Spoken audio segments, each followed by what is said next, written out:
না ওদের যাচ্ছে না না এই এটা বেশি বোঝে আমিও চাই থেকে ওর মধ্যে হালকা উঠলে যাচ্ছে আর আমি একটা জল দেবো ওই খেটে খেটে করবে আর ওই অনেক আগে চুন টুন দিতে হতো। ও বাঁধাঘাটে কবে চুন দিয়ে দিয়েছে সব ওই গর্তগুলো। কবে বললাম আমি কবে বলেছি দে দে দে ওটা দিকে পিও ওটা দিকে গরম জলে যায় হ্যাঁ গরম জলে ভালো এটা ঠিক ছেড়ে দে পুরো ছেড়ে দে এটা ঠিক করা ছেড়ে দে প্রতিভা টিপ করা ওই লাল মাছের টিপ করানো আছে ভালো লাগছে এটা টিপ ওটা একদম মনে হচ্ছে পুরো টিপ করানো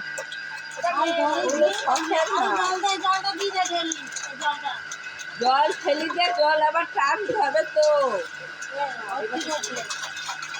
মাছগুলো সব বাঁচানো গেল না, কিভাবে মরে যাচ্ছে